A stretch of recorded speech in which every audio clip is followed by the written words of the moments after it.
La criatura no es quien lo saque de él, pues también, efectivamente. Bueno, me vais a soportar hoy y ya hasta después de verano vais a estar libres de mí, con lo cual algunos pueden respirar, y pueden respirar con razón. Bien, ¿qué temas estamos tratando en el día o en esta serie que estamos dando ahora? Estamos dando el tema siguiente, el calendario de Dios hasta el fin del mundo. Y hoy vamos a ver la tercera y última parte de la serie que estamos siguiendo. En la primera parte estuvimos diciendo que fue el 10 de mayo, por cierto, 10 de mayo, para aquellos que quieran seguir la línea de todo lo que se está diciendo, el 10 de mayo por el enlace de YouTube de la página web se puede visualizar. La primera parte estuvimos viendo las cosas que Dios había profetizado en la Biblia y que se cumplieron estrictamente en la historia. En la segunda parte, que fue el domingo pasado, estuvimos viendo aquella parte de la profecía bíblica que está escrita pero que dice qué es lo que tiene que ocurrir a partir de ahora, o mejor dicho, en los tiempos escatológicos, en los tiempos del fin, en los últimos 7 años de la historia de la humanidad. Y hoy vamos a ver exactamente un poquito de eso, ampliándolo a una visión al mundo en que vivimos. ¿Se cumplen o no se cumplen las cosas que Dios tiene profetizadas que se tienen que cumplir? ¿En qué momento estamos? ¿Cuál debe ser nuestra reacción? Y por último, veremos hoy también cuál es la esperanza del creyente. Así que, resumiendo un poquito lo que vimos la vez pasada, decíamos que los tiempos escatológicos previstos en la Biblia hablan del fin del mundo como una etapa última de 7 años en la humanidad. Estos 7 años estarán divididos en 2 periodos de 3 años y medio cada uno y serán distinguibles. Al principio de los 7 años, el mundo debe encontrarse en una situación de tal división, caos, conflicto, guerra, rumores de guerra, epidemia y situaciones complicadas a nivel mundial, que a nivel mundial se necesitarán soluciones. Y se presentará en efecto un líder mundial que dirá: yo soy el Mesías. Yo soy vuestra esperanza. En el libro de Apocalipsis aparece montado en un caballo blanco y este es al que se le llama el anticristo, pero viene presentado en un caballo blanco lleno de esperanza. Yo quitaré las guerras, daré justicia, daré paz, daré igualdad, daré equidad, no más problemas, yo soy la solución. Pero, según van pasando los meses, resulta que el caballo blanco del Apocalipsis se va tornando en distintos colores. Esto no lo vimos exactamente, pero lo adelantamos ahora, desde la última vez. Y el caballo blanco, según va pasando el tiempo, se torna en rojo, representando los horrores de la guerra. Y posteriormente se torna en color negro, representando el horror de la inflación, la escasez y el hambre. Y finalmente el caballo se torna de color amarillo, representando en última instancia las pestilencias y otras tragedias que desembocan en la muerte. Y a medida que el caballo va cambiando de color, a la gente también le irá cambiando de color la cara, según van viendo que lo que se prometió no se cumple. ¿Pero por qué estas cosas van ocurriendo en la tierra? Pues porque está escrito en los cielos que tiene que ocurrir así. Porque Dios por primera vez, después de mucho tiempo, va a intervenir en la humanidad para traer justicia y paz duradera.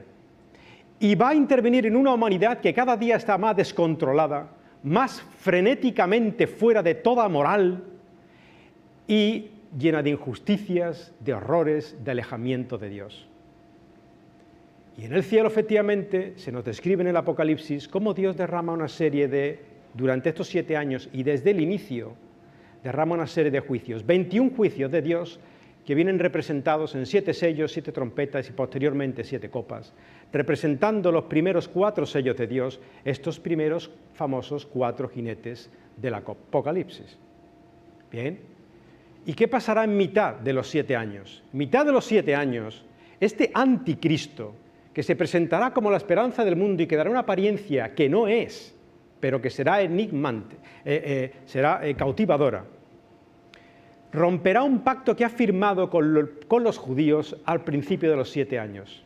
Romperá un pacto.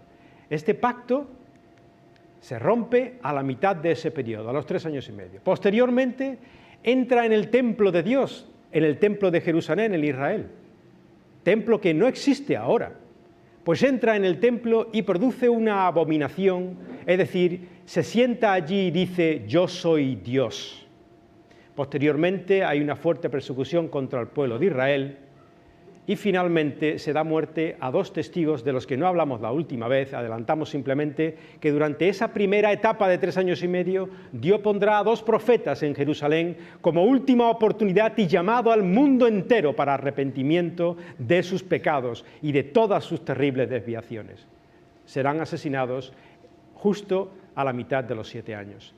Y posteriormente Dios traerá las últimas 7 plagas simbolizadas en las 7 copas de la ira, que vendrán en este último periodo de 3 años y medio y que serán mucho más fuertes que las anteriores, además de ser acumulativas.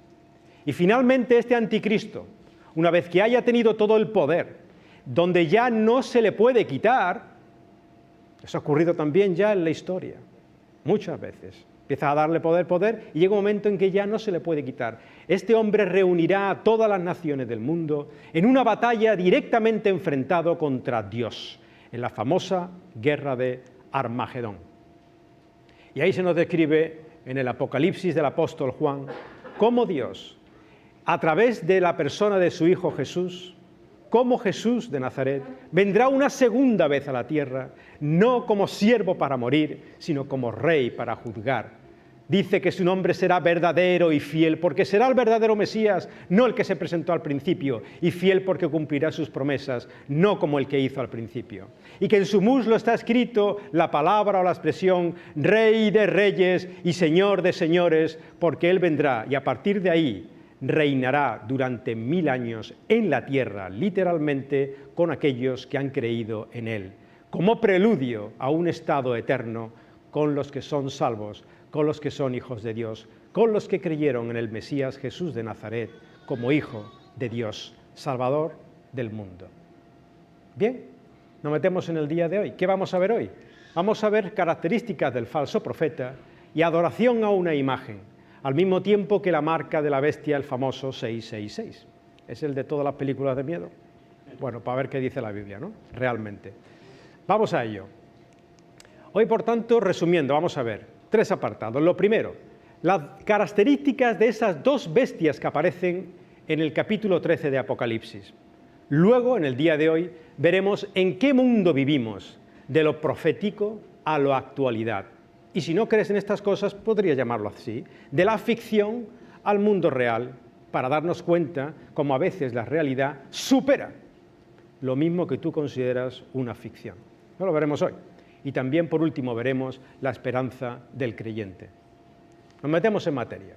Características del anticristo y del falso profeta. Los 2 bestias que aparecen son 2 personas que aparecen representadas como bestias en el libro del Apocalipsis. Vamos allá. La primera bestia, o el anticristo, dice así: me paré sobre la arena del mar, dice Juan en visión, y vi subir del mar una bestia que tenía 7 cabezas y 10 cuernos, y sobre sus cuernos 10 diademas, y sobre sus cabezas un nombre de blasfemia. Dejando detalles atrás, es un hombre que Juan lo ve como una bestia que sale del mar. El mar, explicado en las mismas palabras del lenguaje profético apocalíptico, son las muchas aguas, y en Apocalipsis describe literalmente que las muchas aguas son los muchos pueblos y naciones. Es decir, este líder será un líder político, que vendrá del mar, de los pueblos y de los gobiernos políticos de esta tierra. Continuamos. Dice que la bestia que vi era semejante a un leopardo con pies de oso, con boca de león, y el dragón le dio su poder y su trono y grande autoridad. Ustedes meteros en internet y buscar la bestia, el anticristo, ¿y qué es lo que veis? Un tío muy malo con unos ojos de lagarto, un rabo, unos cuernos. Olvidaos de todo esto. ¿Qué pasa? ¿Que no tiene influencia satánica? Este hombre está invadido del mismo diablo, invadido, pero es una persona. Una persona de carne y hueso, una persona con papá y con mamá, con una cédula de identidad o un carnet de identidad. Un hombre como tú y como yo, exactamente igual, extraordinariamente influenciado y potenciado, con una autoridad, como dice ahí abajo, la del dragón. Y el dragón en el Apocalipsis es la serpiente antigua o Satanás. Pero dice cuáles son sus características.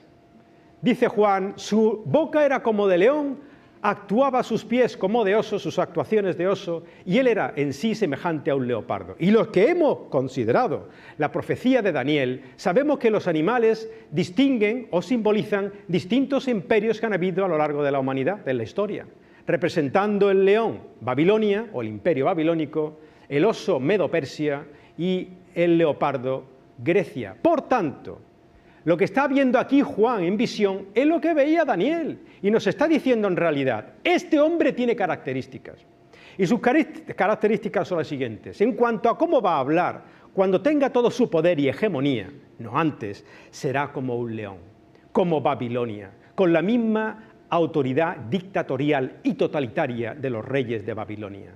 Al mismo tiempo sus pies serán como de oso, andará, su comportamiento será como Medo-Persia, es decir, que se convertirá en grande, en imperio, a través de alianza como los persas se aliaron con los medos.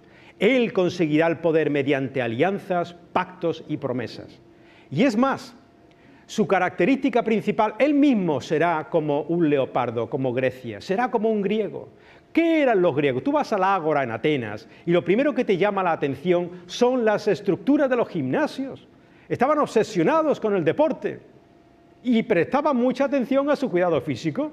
Bueno, pues probablemente este hombre preste mucha atención a su cuidado físico o al menos tenga una gran apariencia física. Los griegos eran también filósofos, gente educada, de pensamiento, y de la misma manera, este hombre probablemente sea un hombre muy culto, bien formado, bien educado y bien planteado en cuanto a pensamientos y organizaciones estructurales mentales. Y al mismo tiempo, como los griegos, tendrá una grandísima elocuencia y oratoria, cautivadora, hasta los extremos donde probablemente no podamos imaginar, por luego las cosas que nos dice de él y cómo se nos describe. ¿Y qué más? Dice, mira, lo que tú vas a ver en el mundo de los hombres como una persona absolutamente atrayente y cautivadora, yo lo veo como una bestia, porque es lo que hay en su corazón, y esas son sus intenciones. Y vi una de sus cabezas como herida de muerte, y su herida de muerte fue sanada, y se maravilló toda la tierra en pos de la bestia. Es decir, más adelante se nos dice que esta herida de muerte será provocada por una espada. En otras palabras, esta persona, este líder político mundial, sufrirá una especie de accidente grave, más bien se describe como herida de espada, con lo cual será más bien un atentado. Y en este momento, él no muere y luego resucita, no, sino que ese atentado o cualquier cosa que le ocurra será de muerte, es decir, es indiscutiblemente algo que le lleva a la muerte. Nadie lo puede poner en cuestión y sin embargo tiene la autoridad, el poder y la capacidad de hacer milagros hasta el punto de que su herida de muerte es restaurada de manera milagrosa. ¿Qué ocurre? ¿Qué es lo que hace la gente? ¿Cómo responde la gente ante lo maravilloso? ¿Cómo responde? Con admiración, diciendo, y adoraron, el mundo entero, adoraron a la bestia diciendo, ¿quién es semejante a este y quién podrá luchar contra ella? No solamente es cautivadora, yo lo quiero para los problemas de este mundo. Si él puede solucionar sus situaciones tan horribles, no va a solucionar las nuestras, sino además que es que si me opongo, ¿quién puede luchar contra una criatura así? ¿Quién es este? ¿Y de dónde viene? Y la gente le admirará. Y le fue dada una boca que hablaba grandes cosas y blasfemia, grandes cosas. De aquí otra vez se desprende la grandísima elocuencia y oratoria, completamente magnetizante de esta persona. Pero dice, le fue dada potestad por Dios solamente de actuar un tiempo, 42 semanas, 3 años y medio. Tendrá la autoridad y el poder último y más dictatorial, donde hará exactamente lo que quiera, sin límites, durante ese segundo periodo de 3 años y medio que Dios le ha otorgado. 42 meses y no más, ese es el límite de Dios, 3 años y medio. Y abrió su boca en blasfemias contra Dios, para blasfemar de su nombre y su tabernáculo y de los que moran en el cielo. Algo de esto vimos la vez pasada. Abrirá su boca para proferir blasfemias contra Dios, contra Cristo, anticristo. Pero fijaos que simultáneamente, mientras habla contra Cristo, él mismo, Cristo o Mesías, él mismo se estará presentando como Mesías. De la misma manera que Jesús, hablando de los últimos tiempos, le dijo a sus discípulos: mirad que vendrán falsos cristos y falsos profetas, diciendo yo soy, pero no le creáis, porque yo no vendré así, vendré como en el cielo, en las nubes, y todo el mundo me verá, no habrán dudas, pero engañará. ¿Él será el Mesías? ¿O creerán eso mucho? Aunque hable contra Cristo, se presentará como Mesías. Y efectivamente el mundo espera un Mesías. Los ateos quieren que las soluciones vengan a este mundo de parte de alguien. Los musulmanes esperan a un Mesías y un juicio final. Los judíos esperan el Mesías que establecerá el reino judío en este mundo. Y los cristianos esperan la segunda venida de Cristo como Mesías también. ¿A cuántos engañará? ¿A cuántos engañará? Diciendo yo soy el Mesías. Y le fue dado poder para hacer guerra. Fijaos aquí, aunque no leamos el texto entero, ¿cuáles son las características de una democracia? Que porque el hombre es malo, de ahí viene la democracia moderna, claro. Como el hombre es malo, si tú concibes al hombre como tendente a hacer las cosas malas, no es que no podamos hacer buenas, hay que separar los poderes. Y los poderes tienen que quedar independientes y además tienen que vigilarse simultáneamente. A medida que se pierden poderes independientes y se van acumulando en una persona u organización, se va creando un sistema dictatorial. Bueno, pues esta criatura será todo lo contrario de lo que es una democracia. Porque en sí mismo tendrá autoridad sobre la guerra, la autoridad misma, la adoración y las actividades mercantiles. En otras palabras, tendrá poder militar, poder político y ejecutivo, poder religioso e incluso poder económico-financiero, y esto es muy importante, a través del control monetario. Nadie podrá comprar o vender sin su autorización. Y será a nivel global. Le fue dado autoridad a todos los moradores de la tierra, todo a nivel global. Segunda bestia que ve Juan, distinta de la primera. Este hombre, el que hemos visto antes, es un líder político, y este otro es símbolo, esta bestia, de un líder religioso, que aglutinará las religiones del mundo en una sola, con un fin, y se le describe así. Esta segunda bestia no sale, se me va la voz, no sale del mar, de la política, sale de la tierra, del abismo, de las mismas profundidades del infierno, directamente. Bueno, directamente. De ahí adquiere su poder y su influencia. Dice, será semejante, tendrá 2 cuernos y será semejante a un cordero. Tendrá la apariencia, pues, casi como de Jesús, un cordero, el cordero de Dios. Será como un cordero, será presentado como manso y humilde, pacífico. Dice, pero, lo que habla su boca, que es lo que viene de su corazón, será como un dragón. Será como el mismo diablo. Y ejerce todo el poder de la primera bestia, de aquel poder político, en presencia de ella, y hace a la tierra y a los moradores de la tierra adorar a la primera bestia. Es decir, este es el poder religioso, porque hará que todos en la tierra adoren al poder político, al líder mundial, a la primera bestia. Y más adelante en el Apocalipsis, a esta especie de liderazgo religioso mundial se le simboliza con una mujer y se nos dice cómo se viste. Dice que se viste de púrpura, escarlata, de violeta y de rojo, adornada con oro, con piedras preciosas, perlas, y tenía en la mano un cáliz de oro. Y hace grandes señales, otra vez. Lo extraordinario y lo milagroso entra dentro de la esfera de lo natural en el ser humano. Y cuando eso ocurra, lo que va a levantar es una profundísima admiración y un seguimiento total por parte del planeta. De manera que hace descender incluso fuego del cielo delante de los hombres. Y engañará a los moradores de la tierra con sus señales. ¿Por qué creo yo que es tan importante que veamos estas cosas? Porque engañará. ¿A quién? A mí no, al otro. Siempre engaña al otro, ¿verdad? Pues como yo siempre llevo la razón. Engañará. Ojo, que Jesús dijo que engañará a muchos, incluso a los que fueron escogidos, si eso fuera posible. Ahora es posible que un escogido de Dios, una persona que ha entregado su vida, un cristiano que sigue a Jesús de verdad como su Señor, como el Salvador de su vida, pueda perder lo que Dios le ha dado, la salvación eterna.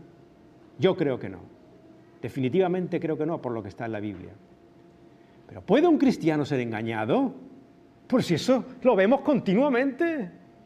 Pues dice Jesús, cuidado porque pueden engañaros. ¿Cuántos cristianos en este mundo, esperando la segunda venida de Jesús, pueden creer que estos personajes representan la misma segunda venida del Mesías? Hay que estar atentos, ¿no? Y por eso tenemos que saber qué es lo que está escrito en la Biblia.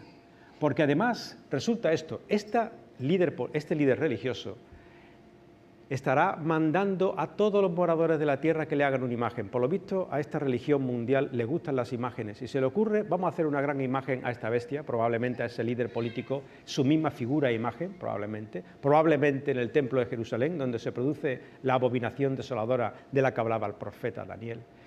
Y dice, y le fue dado que diese vida a la imagen.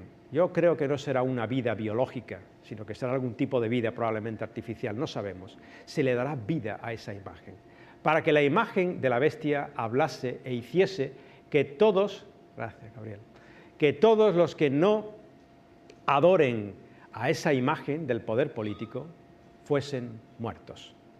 Muertos, o a lo mejor, quién sabe si digitalmente apagados, porque el poder digital es tan abrumador hoy en día que ¿quién sabe uno de qué forma pueden provocarte la muerte? Ay, Señor. Luego nos metemos en eso. Ay, Dios. Ciencia ficción, ¿verdad? Sí.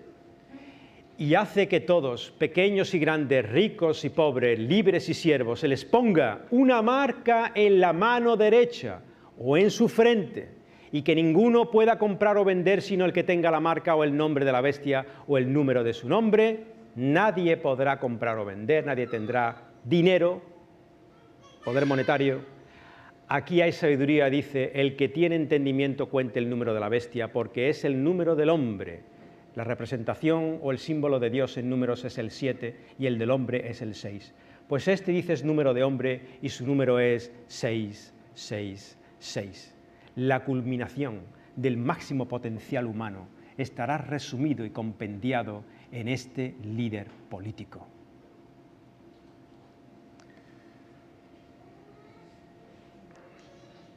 Ahora bien, ¿en qué mundo vivimos?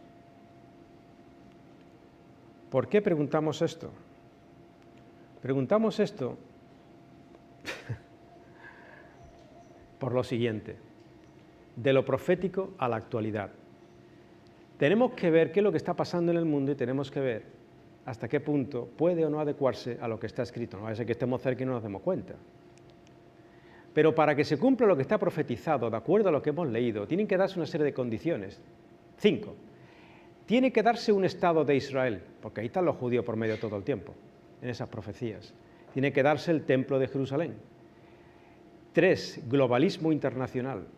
4. Control exhaustivo de la población mundial. Y 5. Una religión universal y única, la cual no trataremos porque no va a haber tiempo. Punto 5. Estado de Israel. ¿Sabéis que muchas veces el hecho de que tengamos una cosa nos da cero conciencia de que es un milagro? Por ejemplo, respirar. El hecho de que exista el Estado de Israel hoy en día nos quita la conciencia de que es un auténtico milagro. Fijaos en esto, ¿haya habido algún pueblo en la historia de la humanidad que, siendo pequeño e insignificante, haya estado repartido por toda la tierra durante 2000 años y no haya perdido nunca durante todo ese tiempo su identidad? Y que además se haya unido como Estado de nuevo. Los mismos judíos con mucha potencia económica, tenían previsto, después del terrible holocausto de la Segunda Guerra Mundial, comprar unas tierras en África, particularmente en Ucrania, o en Sudamérica, en Argentina. Hubieron relaciones diplomáticas y conversaciones para poder adquirir un gran trozo de tierra en el mundo y que se fueran allá, los judíos. Y de un día como para otro, por la Sociedad de Naciones en aquel entonces, el primer ministro británico hace un movimiento y al día siguiente, prácticamente, el 14 de mayo de 1948, se declara el Estado independiente de Israel. Acabamos de pasar de la ficción a la realidad. Pero hay más. ¿Y el templo de Jerusalén? Porque ahora no hay templo. Hubo un primer templo, el templo de Salomón.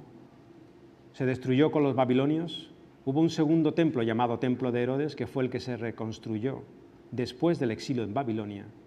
Y en el año 70 después de Cristo, cumpliendo la misma profecía de Jesús, Jerusalén fue destruida y el templo completamente destruido.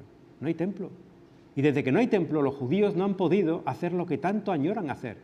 Sus rituales y sus sacrificios, de acuerdo está escrito en el libro de Levíticos, en la Tanaj judía, nuestro Antiguo Testamento. No hay templo. Pero si tú vas caminando por las calles de Israel, te encuentras con esto, en la zona judía. Y más abajo, según se ve en la fotografía, está el Muro de las Lamentaciones. Y le preguntas al guía turístico, porque esto me pasó a mí realmente, oye, ¿esta menora qué es lo que es? La menora, el candelabro judío de 7 brazos. Y dice el guía, esta es una réplica de la menora que tenemos ya hecha, que es de la altura más o menos de una persona, pesa 42 kilos, de puro oro macizo y vale más de $2 millones. Y esa pieza será la que se pondrá en el templo de nuevo cuando se reconstruya. Y tú dices, vale, ya. Y pasa a la siguiente estación de la excursión. Y luego dices, ¿qué has querido decir? Y te pones a investigar. Y justo al lado de la menora se encuentra el instituto del templo. Lo podéis visitar si queréis. No es tampoco, nada de lo que voy a decir aquí es ficción, podéis mirarlo por vosotros mismos, es información abierta. El instituto del templo es un instituto que tiene su propio equipo de arquitectos, planos, piedras de toneladas ya confeccionadas, utensilios, vasijas, tiene todas las personas que son de descendencia levítica preparada y entrenada para los sacrificios, tienen todo dispuesto y dicen que en cuestión de semanas, pocos meses, pueden tener el templo reconstruido y operativo con todos sus sacrificios. A tal punto que el mismo director del Instituto del Templo, ese tal Yehuda Glick, dice, construir el templo en el monte del templo, en el monte Moria, allí en Jerusalén, es más fácil que establecer el Estado de Israel. Si hicimos lo más difícil, tranquilo, que somos judíos. El mismo presidente de Estados Unidos hace 2 años dijo estas palabras: moveremos la embajada de Estados Unidos a la capital eterna del pueblo judío, Jerusalén. Y más adelante dijo, ha llegado la hora en que a Jerusalén sea la capital de Israel, que por cierto está en papeles y es un compromiso, pero hasta ahora nadie se ha atrevido. Ha llegado la hora, dice este hombre. Palabras que son interpretadas por el primer ministro israelí, Benjamín Netanyahu, de la siguiente forma, prestad atención. Esto va a ser recordado, como fue recordada la declaración de Ciro. ¿A quién se refiere? A Ciro el persa, aquel que dio la orden a los judíos para que abandonaran el exilio en Babilonia y regresaran a la tierra de los judíos. ¿Para qué? Y sigue Benjamín Netanyahu, fíjate cómo lo interpreta. ¿Para qué? Dice, para volver y reconstruir el templo de Jerusalén. Vaya, no parece esto ya que sea tanta ficción, ¿no? De hecho, no nos extrañemos que de vez en cuando aparecen cosas así en la prensa. Crece la presión para levantar el tercer templo en el espacio de la mezquita Al-Aqsa, donde está incluso también la cúpula de la roca. ¿Os imagináis el conflicto que se puede crear a nivel mundial? Porque los países árabes no son uno ni dos, y luego los intereses están interconectados en el mundo. Bueno, pues hay millones de judíos cuya única cosa en la cabeza es la reconstrucción del templo. Globalismo internacional también tiene que darse, o como algunos les han denominado, de forma suave, nuevo orden mundial, novus ordo seclorum, que dicen ellos en inglés, en latín. Bien, antes de dar esta parte quiero deciros una cosa. Voy a abrir mi corazón. Muchas veces creo que estudiamos tanto la Biblia que no sacamos la cabeza para ver qué es lo que ocurre en el mundo. Y en otras ocasiones levantamos tanto la cabeza y vemos tanto qué es lo que ocurre en el mundo que no tenemos ni idea de lo que Dios dice en su palabra.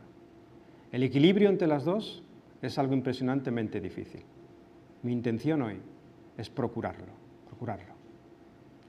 También es verdad y os digo, lo que voy a compartir es información pública y oficial.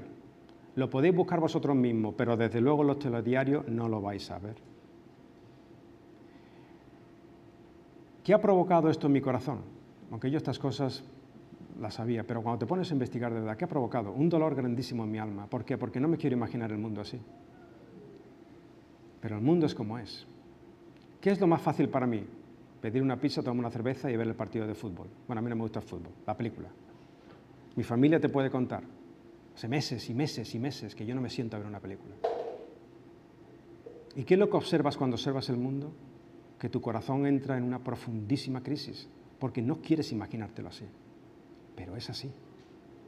A mí no me sirve de nada que alguien me diga, yo estoy de acuerdo con lo que dicen, tampoco me sirve de nada que alguien me diga, yo no estoy de acuerdo. Yo lo que quiero es que toméis nota y que investiguéis, por favor, porque estas noticias no os llegarán, pero están ahí, están disponibles a todo el mundo.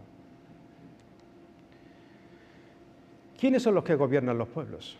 Las naciones soberanas.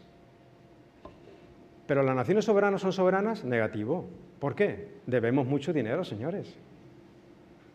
Y lo decía Dios al pueblo de Israel en el Antiguo Testamento, no debáis dinero porque os volvéis esclavos de aquel que os lo ha prestado. Nosotros no tenemos ni idea de lo que significa. Muchas veces hablo con personas que son educadas, no tienen ni idea de lo que es la deuda pública, el Producto Interior Bruto, ni jorobada idea. Nosotros vivimos un estado de endeudamiento impresionante. Nosotros no somos estados soberanos en Occidente, somos estados siervos de quien presta el dinero. Más cosas. Entonces, ¿quiénes son las autoridades que mandan sobre las autoridades? Hombre, pues los gobiernos, las organizaciones internacionales, las organizaciones o entidades que están por encima de las naciones, las supranacionales. Ya. ¿Y estos por quiénes están dirigidos? ¿Quiénes mandan las directrices? ¿Quiénes ponen las reglas? ¿Quiénes controlan a los que controlan? Está muy claro quién pone las reglas. Tú sigues la regla de oro de este mundo, no la regla de oro del Evangelio, la de este mundo. La de este mundo, la regla de oro dice, quien tiene oro, pone las reglas. ¿Quién tiene el oro? Los grandes magnates de este mundo, los grandes capitales financieros y bancarios, son los que ponen las reglas. Y estas personas se reúnen todos los años y se reúnen en organizaciones donde ellos debaten sus intereses o los intereses de lo que creen que es lo mejor para el mundo. Algunas de estas organizaciones, de las muchas que hay, vamos a entrar solamente en una serie de nombres, tanto de organizaciones como de personas, para finalmente entender por qué llegamos a donde llegamos al final. Algunas de estas organizaciones, apuntad, y buscad, Club Bilderberg, Comisión Trilateral, Consejo de Relaciones Exteriores o por sus siglas en inglés CFR. Por cierto, de ahí han salido prácticamente todos los presidentes de los Estados Unidos, todos, menos Reagan creo y alguno más, pero prácticamente todos. Bien, seguimos. Estas personas, ¿quiénes son? Grandes magnates financieros, empresarios a nivel mundial, políticos de primer orden, representantes de organismos internacionales, directores o propietarios de medios de comunicación, que son los que dicen qué debemos saber y cómo debemos pensar. Bien, ¿cuándo se reúnen? Aproximadamente una vez al año. ¿Qué hablan? No se sabe. Siempre a puerta cerrada. Los periodistas llegan hasta la puerta. ¿Pero de qué hablan? Eso sí se sabe.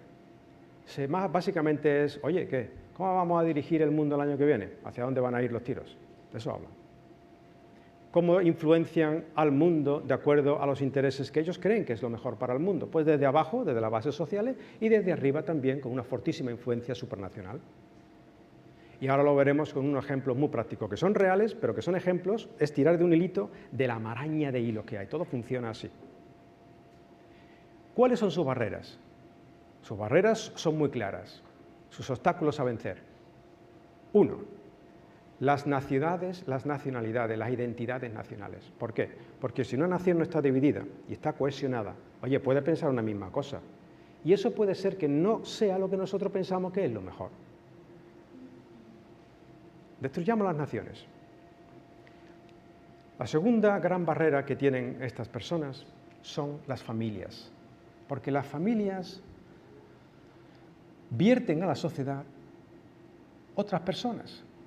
Y claro, la familia es un reducto ahí difícilmente controlable, donde los padres pueden ejercer una influencia y una educación de valores sobre los hijos que creemos nosotros que no son los mejores para este mundo. Por tanto, es mejor si no existe la familia. Lo tercero, tratan de confundir a la identidad del ser humano.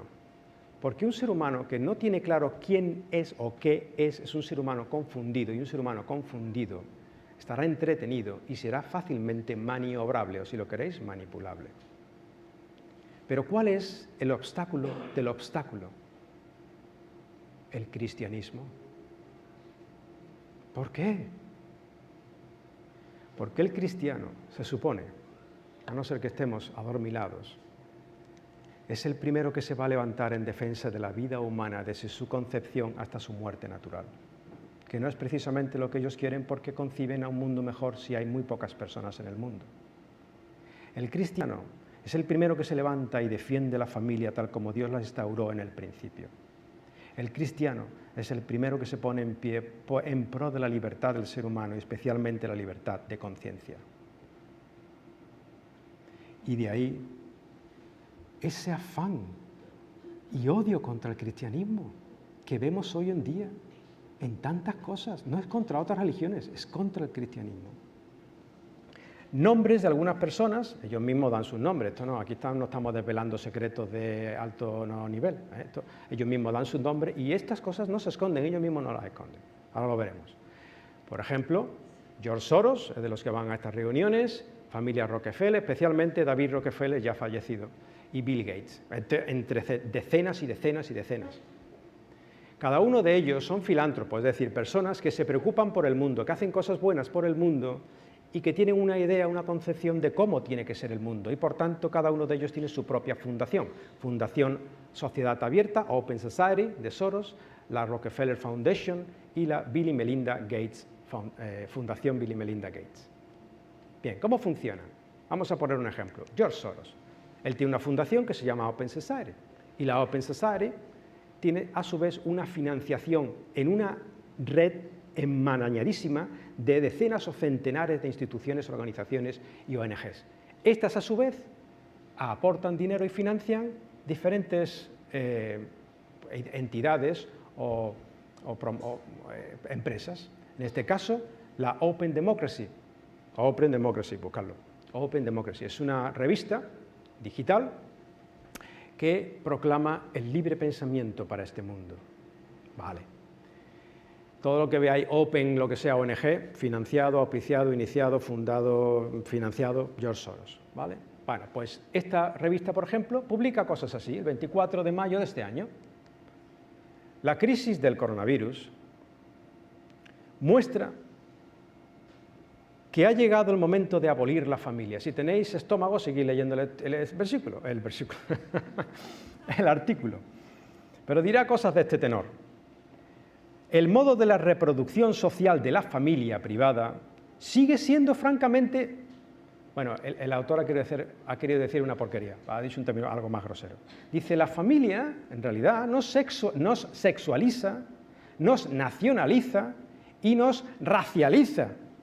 Yo no sabía que ese término existía. Bien, ¿qué es lo que se pretende? Crear división, donde a lo mejor ni siquiera la había. Crear división y al mismo tiempo confrontación. Claro, cuando tú creas división y confrontación, toda reacción tiene una reacción opuesta e igual. Esto es física pura. Con lo cual cada vez la gente está más violenta, más extremada. ¿Y esto qué produce? Produce caos. ¿Y el caos qué produce? Pues lo de siempre. Ya vendré yo con mi idea única y la impondré, porque de todo caos sale un dictador.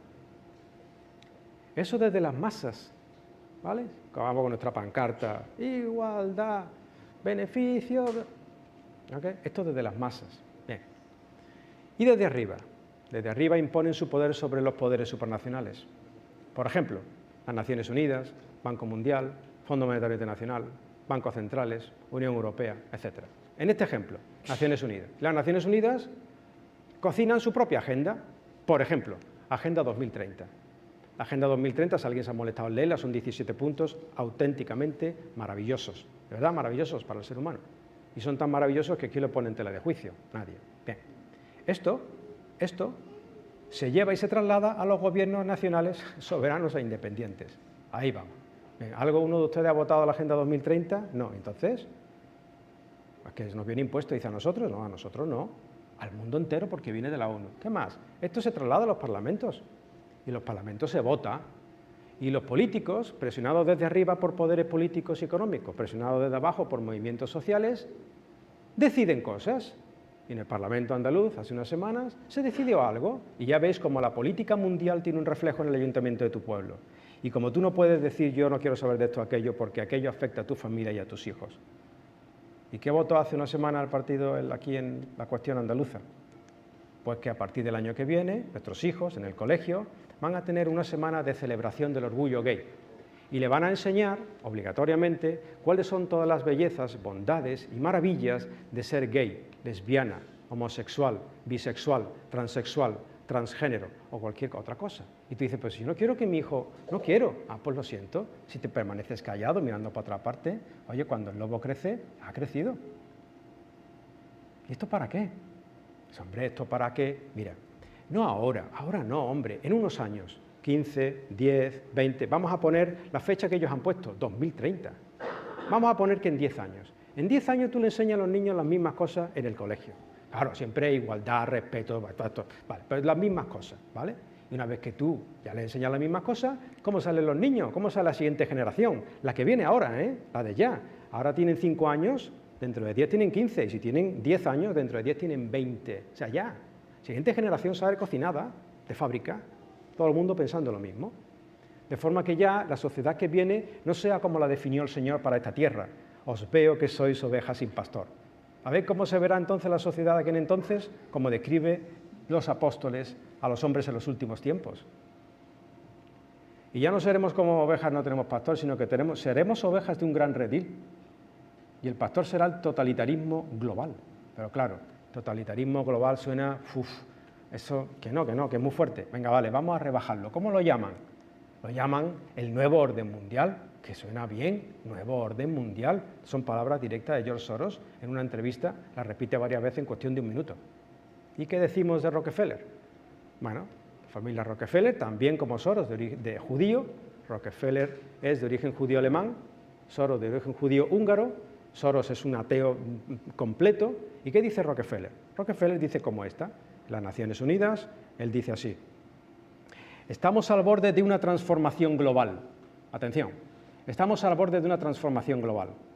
Todo lo que necesitamos es una gran crisis y las naciones aceptarán el nuevo orden mundial. Bien, vale, por si a alguien le queda duda, porque pueden quedar dudas, oye, esto... Bueno, en sus mismas memorias, David Rockefeller, antes de morir, que ha muerto hace unos años, hace poco, dice así: él mismo se confiesa culpable y además sentirse orgulloso de que pertenecen a una cábala secreta que va contra los intereses de Estados Unidos, que a nivel internacionalista conspiran junto con otros para crear una estructura global, un mundo único. David Rockefeller. ¿Qué sabemos de Bill y Melinda Gates? Pues eso, una fundación, y más bien que no sabemos de Gates. Él es el fundador de Microsoft y él es el fundador de Gavi. ¿Y qué es Gavi? Gavi es la Alianza Mundial para las Vacunaciones. ¿Y eso qué significa? Pues un montón de empresarios, economistas, financieros, laboratorios, farmacéuticas, representantes de organismos internacionales se unen para decir, oye, hay que tener aquí vacunación global, porque la verdad que es bueno y han hecho mucho bien en el mundo, ¿verdad? Y también cuidado con la vacuna, que en algunos sitios han hecho males por cientos de miles, ¿eh? Pero bueno, en realidad, bueno, son cosas buenas, ¿eh? Y entonces esta organización a nivel global para las vacunas se llama Gavi. ¿Esto quién lo ha fundado? Bill Gates. Pues qué bien hecho. ¿Y qué más? Y Soros, ¿dónde pone inversiones? En Gavi. Bueno, entonces de forma que tenemos aquí una especie de enmaraña que se resuelve así, los tres mosqueteros y cada uno de ellos con sus fundaciones. Tres principales. Atención, porque esto nos mueve al siguiente punto. Tres principales. Fundación Rockefeller, la que está en rojo, Microsoft y Gavi. Alianza para las vacunaciones mundiales. ¿Seguimos? Seguimos. Alguno ya puede empezar a pensar, a este tío se le está yendo la olla del todo. Bueno, pues espera para lo que viene, porque entonces ya es que se me ha ido, ya estoy, llamen al autobús del manicomio porque me tienen que llevar con la camisa de fuerza. Para lo que viene. Y lo que viene es que para que se cumpla la profecía tiene que haber un control exhaustivo de la población mundial. Nadie podrá comprar ni vender. Vale. ¿Habéis oído hablar del proyecto ID 2020? No, vale. Venga, yo os lo cuento. Proyecto ID 2020. Ahí las letritas que están a la derecha en amarillo. Dice, ID, que nadie se preocupe, que si alguien quiere el PowerPoint, yo se lo lanzo, ¿vale? El temor que yo tengo es el de Dios. Así que Dios me ampare. ID 2020, Identidad Digital 2020. Fue fundado entre los años 2017 y 2018 por la Fundación Rockefeller, Microsoft y Gavi. Ahí lo tenéis. Vale. Para no extenderme en explicaciones, prestad atención en la literatura porque simplemente lo voy a leer. Y esto del ID 2020, la identificación digital, ¿qué es? Atención a la literatura, solamente lo vamos a leer.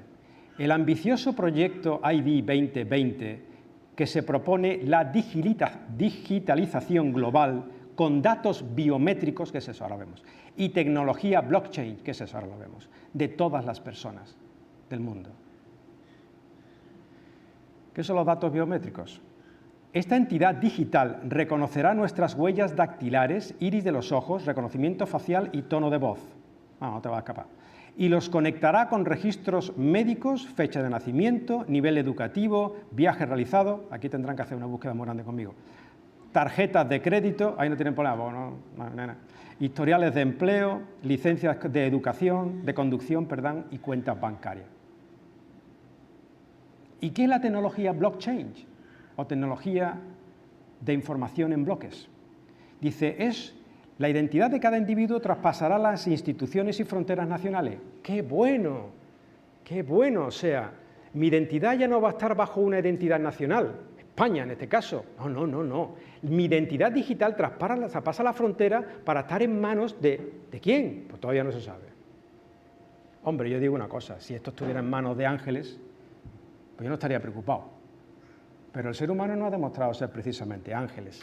Y toda la información, y la información es poder, y toda la información es todo el poder, no sabemos en manos de quién va a estar, pero desde luego mi país ni siquiera lo va a poder controlar. Bien dirán, este tío, tía, se te fue la olla, o sea, ya, Toñito, ya...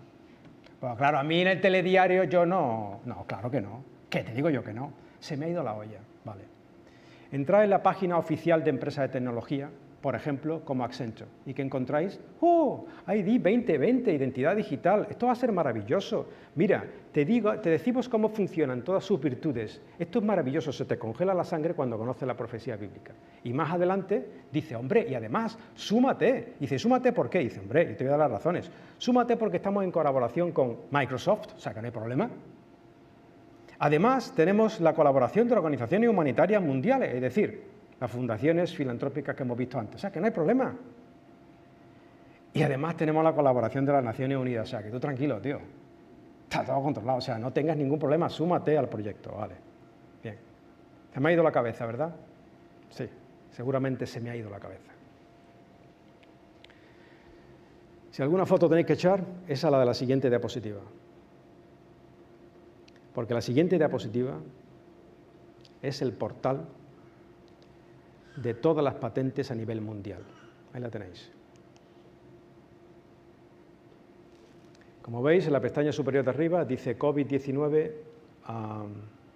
renovación. Va directamente relacionado a la cuestión de la epidemia. ¿Qué más? Título. Sistema de criptoconcurrencia con datos de actividad corporal, básicamente. Nada de plásticos, nada de billetes, nada de tarjetas, criptoconcurrencia, es decir, criptomonedas. Ya sabéis alguno lo que es eso, ¿no? Bueno, pues si no lo sabéis, os informáis, que ya bastante estoy soltando aquí. Y esa criptomoneda o dinero virtual será metido en tu cuerpito, aparte de otras cosas, porque funcionará con datos de actividad corporal. Y además te dan un gráfico de cómo va a funcionar. Ahí no se ve bien el gráfico, pero básicamente es un hombrecito, el hombrecito tiene incorporado una cosa en su cuerpo, que va ligado a un dispositivo de usuario, que además manda toda la información a una especie de nube, esa del blockchain, que no controla nadie, y de ahí tendrás tú tu monedero con todas tus criptomonedas, ¿vale? ¿Y esto quién lo patenta? La página en versión inglés. En el primer recuadrito veis la fecha, 26 de marzo del 2020. Hace nada. ¿Y quién lo patenta? ¿Quién lo presenta? Si la ID 2020 estaba organizado por Rockefeller, Microsoft y Gavi, la Alianza de Vacunaciones Mundiales, ¿esto quién lo presenta? Dice, pues Microsoft, Bill Gates, que tiene cara de buena persona, a mí me gusta cómo es su cara, personalmente. ¿Y cuál es el número de patente? ¿Cuál es el número de patente? Oye, si aquí hay alguien que le da un poco taquicardia y tal, pues que se vaya marchando. Porque yo no soy nada conspiranoico y para mí esto no significa nada, pero ¿cuál es el número de patente? Una curiosidad interesante. Ahí lo pone arriba, marcado en rojo. Voy a ponerlo más grande, cachipum. Número de patente, WO, Organización Mundial de Patentes, diagonal, año 2020, diagonal. ¿Qué dice ahí?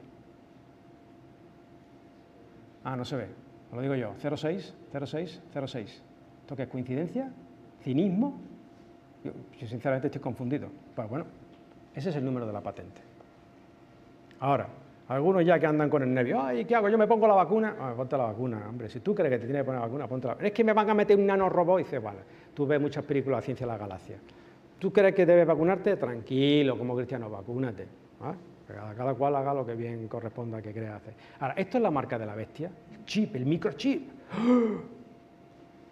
No, que se parece mucho después de todo lo que has hablado tú. Sí, se parece, muchísimo. ¿Pero lo es? No. ¿Por qué? Y ahí está el desconocimiento bíblico de tantos cristianos y la paranoia en la que se cae. Porque la marca de la bestia, que está reflejada en Apocalipsis, va ligada directamente a un acto de adoración. Tiene que haber un tipo que se erige líder mundial. Tiene que haber una ruptura de un pacto con Israel. Tiene que haber un templo en Jerusalén. Tiene que haber una abominación asoladora. Tiene que haber una adoración mundial y ligada a esa adoración, hemos leído antes, la marca. ¿Eso se ha dado? ¿Se está dando? No, pues entonces no es. ¿Es plataforma para que pueda ser? Hombre, me pide mi opinión, seguro, seguro, porque esto lo que no podemos negar es que es parte de la realidad. ¿Puede ser plataforma? Puede ser. ¿Han habido otros intentos anteriores para digitalizar nuestra identidad? Claro que sí, pero no hemos sabido nada, nosotros que no sabemos nada de nada.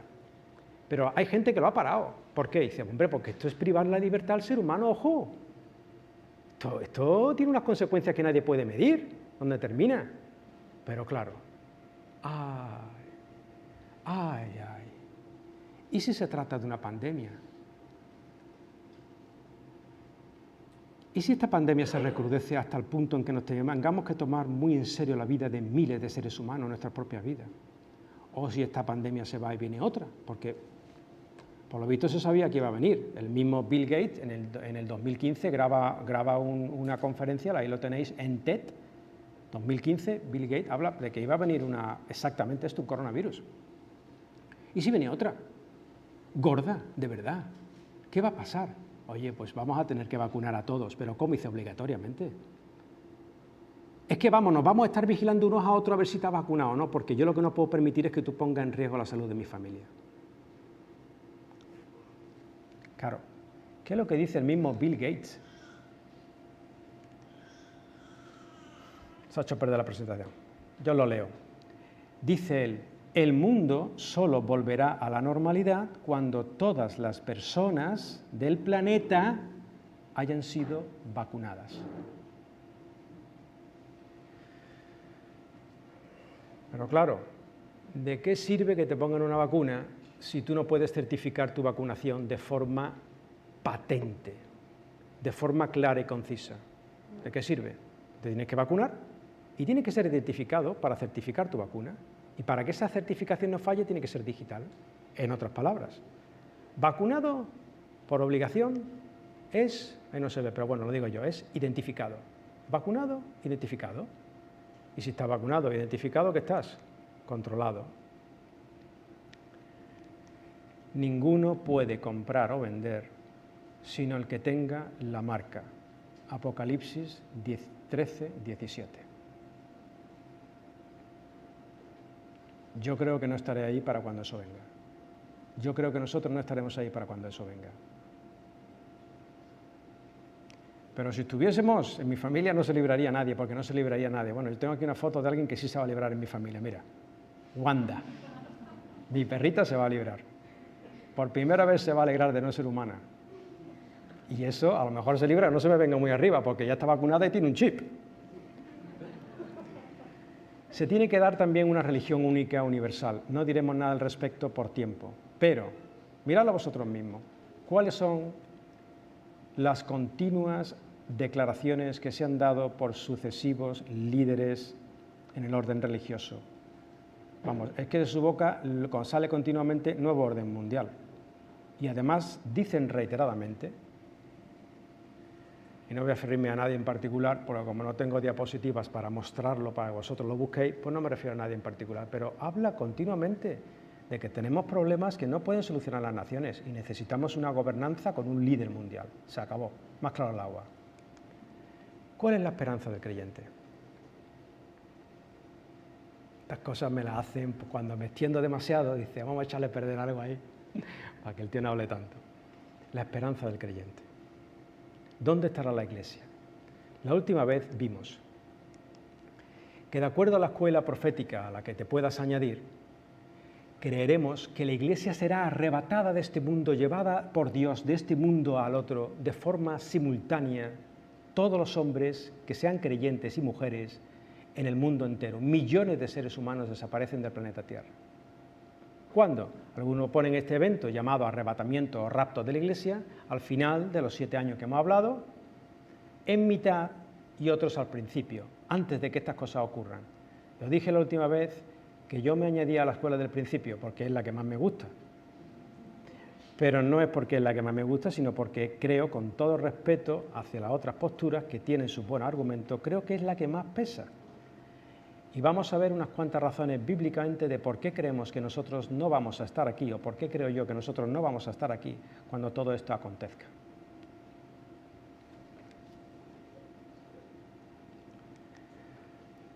En Tesalonicenses, que vamos a estar manejándolo ahora durante unos minutos, dice el apóstol Pablo, aquel inicuo, aquel anticristo, cuya venida es conforme a la actividad de Satanás, con todo poder y señales y prodigios mentirosos, y con todo engaño de iniquidad para los que se pierden. Y aquí está diciendo una cosa, mira, cuando venga el anticristo y todas las sucesivas juicios de Dios, ¿qué es lo que va a venir? ¿O para quién va a ser? ¿Cuáles van a ser los destinatarios de este inicuo, de esta mentira, de todo lo que va a venir? Dice, para los que se pierden, dice el apóstol Pablo. ¿Por qué? Dice, porque no recibieron el amor de la verdad, no aman la verdad, para ser salvos a través de la sangre de Jesús.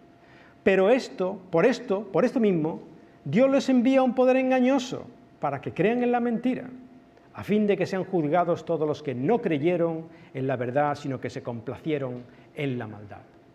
Destinatarios de la mentira del anticristo y probablemente de todas sus plagas posteriores, ellos, un contraste bien acentuado entre ellos y su pueblo, el pueblo de los creyentes. Luego, cuando el apóstol Pablo habla del arrebatamiento de la iglesia, el texto más famoso, aunque hay otro en 1 Corintios 15, dice así: luego nosotros, los que vivimos, los que hayamos quedado hasta ese momento cuando vengan todas estas cosas al final de los tiempos, los que vivimos, seremos arrebatados, en griego arpaso, que es quitado de en medio súbitamente, en las nubes para recibir al Señor en el aire y así estaremos con Él siempre.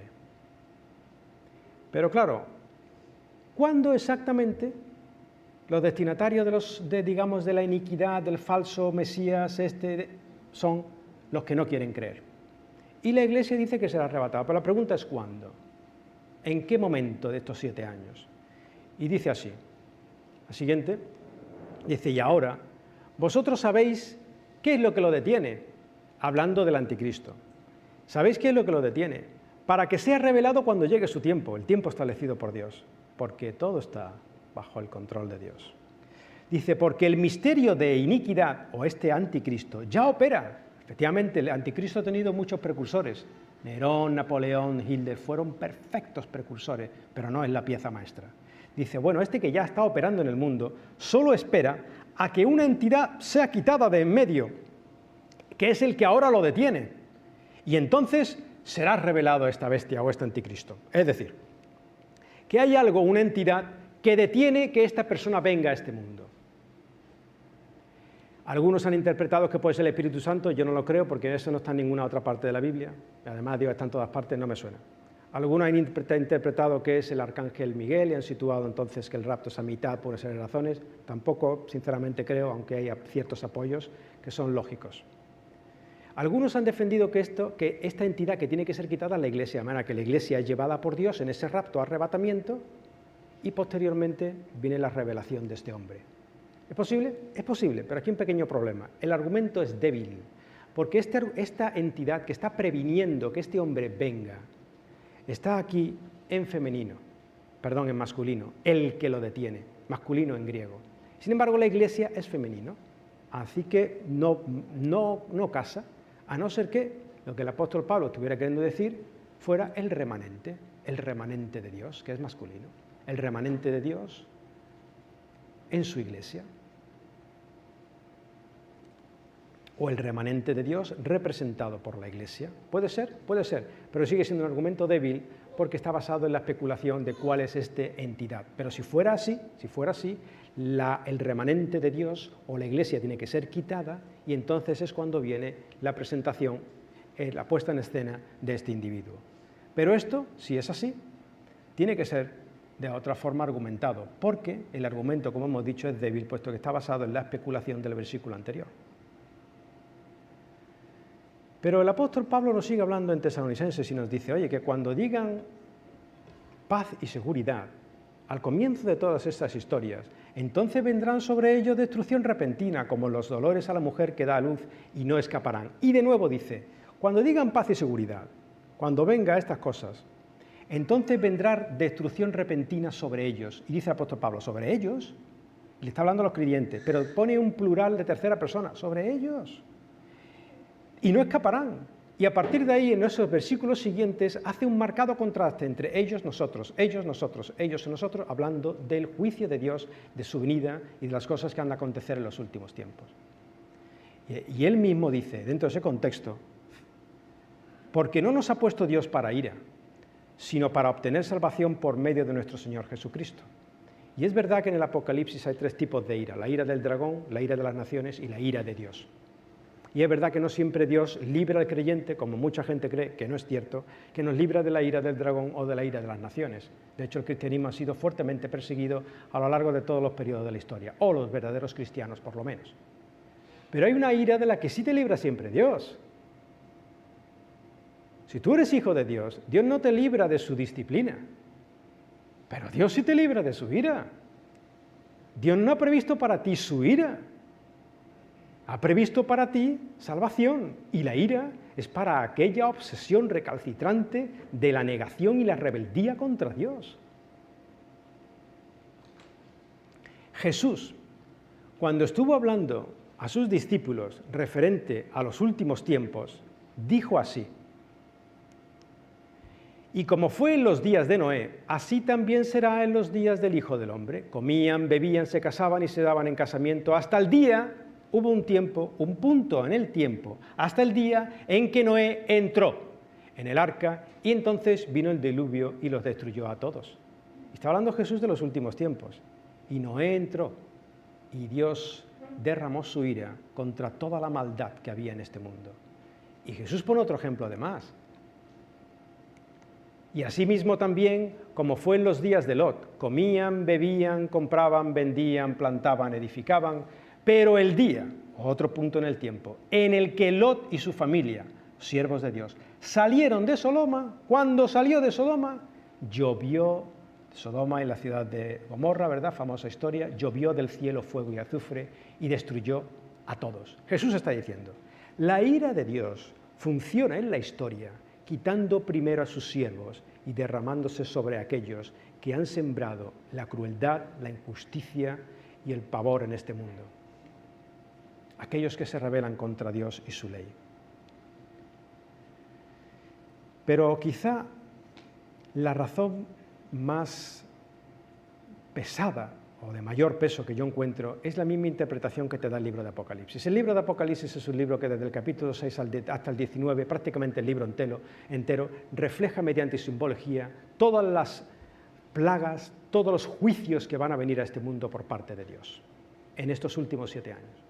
Bien, en el libro de Apocalipsis hay una frase cliché que ocurre continuamente, que es la expresión los moradores de la tierra, los moradores de la tierra. Los moradores de la tierra, en el lenguaje de Apocalipsis, significan aquellas personas que no tienen puesto su corazón, su vida y sus miras en las cosas del cielo, sino en las cosas de la tierra. Son aquellos que se rebelan de forma recalcitrante contra Dios.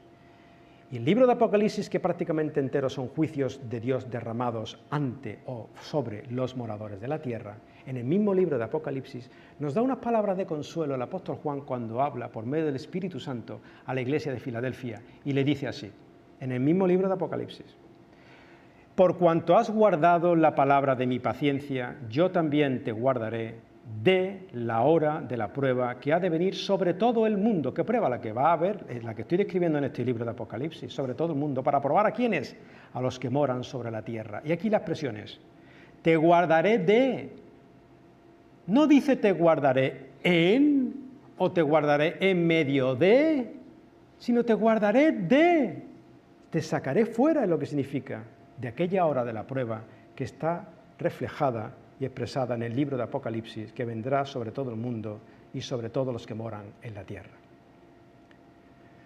Cuando observo el mundo, cuando observo las cosas que están pasando, de las cuales no me informan, pero están pasando, mi corazón, os hablo personalmente, que está ligado a las cosas de la tierra, se entristece. Yo no quiero perder mi trabajo, ni quiero perder mi casa, ni quiero que nadie en mi familia pierda su salud. Yo me entristezco. Y Dios nos tiene que animar. Nunca es solución agachar la cabeza, esconderse de la realidad. Nunca. Es aceptando la realidad y adaptándote a ella que luego pasas a la siguiente esfera, que es la de tener confianza, en medio de todo lo que ves. No es tomándote una cerveza y comiendo pizza delante del tele. Es indagando, investigando y afligiéndote por las cosas que ocurren, que luego eres capaz de levantar tus ojos al cielo con más pasión que nunca y decir, Señor, soy tuyo y el mundo está en tus manos. Por eso Jesús dijo, hablando de estos tiempos, cuando estas cosas comiencen a suceder, y no sabemos cuándo sea el fin del mundo, si dentro de 20 años, 40, 30, 5, 2 meses, pero muy lejos no está. Y cuando estas cosas comiencen a suceder, dice el Señor, erguíos, levantad vuestras cabezas, porque vuestra redención está cerca. Yo pues, dijo Jesús a sus discípulos, os asigno un reino, como mi Padre me lo asignó a mí. Mi Padre me ama y me ha dado un reino. Yo os amo y os he dado otro reino. Y ese es el reino al que vosotros tenéis que aspirar, porque vosotros no sois moradores de la tierra. Cuando veo cómo funciona el mundo de verdad que me aflijo. Yo comprendo los que no queráis investigar un poquito, está bien. Pero cuando yo me aflijo, vienen como de forma continua, como si fuera un bombardeo por parte de Dios a mi mente, las palabras de Jesús frente a Pilatos. Jesús destrozado después del martirio de los látigos. Frente a Pilatos, el gobernador romano. Y Pilatos le pregunta, ¿eres tú rey? Porque parecer no lo pareces. Jesús le dice, mi reino no es de este mundo. Mi reino no es de este mundo. Nuestro reino no es de este mundo. Como Jesús dijo en el Padre Nuestro, en aquella oración modelo, oremos de la siguiente manera. Venga a nosotros tu reino. Señor, tú controlas todas las cosas. Venga a nosotros tu reino. Y mientras tanto, ayúdanos para que en la tierra se haga tu voluntad, así como también se hace en los cielos. Que Dios nos dé sabiduría con todo lo que hemos oído y que no perdamos el tiempo, que proclamemos la verdad de Dios, porque Dios tiene pueblo que salvar y nosotros y nadie más somos los agentes del Señor en este planeta hasta que Él nos lleve. Una oración y nos despedimos. Señor, te damos muchas gracias por tu palabra. Muchas gracias por decirnos exactamente, Señor, qué debemos esperar. Muchas gracias, Señor, por poner nuestra esperanza en los cielos, ciudadanos de los cielos, a donde tú nos has llamado para estar eternamente contigo. Padre, ayuda a este mundo. Ten paciencia, Señor. Ten misericordia, Padre. Ayuda a este mundo, Padre. Ayuda a nuestros vecinos, familiares, a nuestros amigos, Señor, que no te conocen, para que te conozcan. Porque no hay más esperanza en el mundo que tú, y no hay más reino que el venidero, Señor. Ayúdanos a saber qué hacer con lo que hemos escuchado hoy. En el nombre de tu Hijo Jesús. Amén.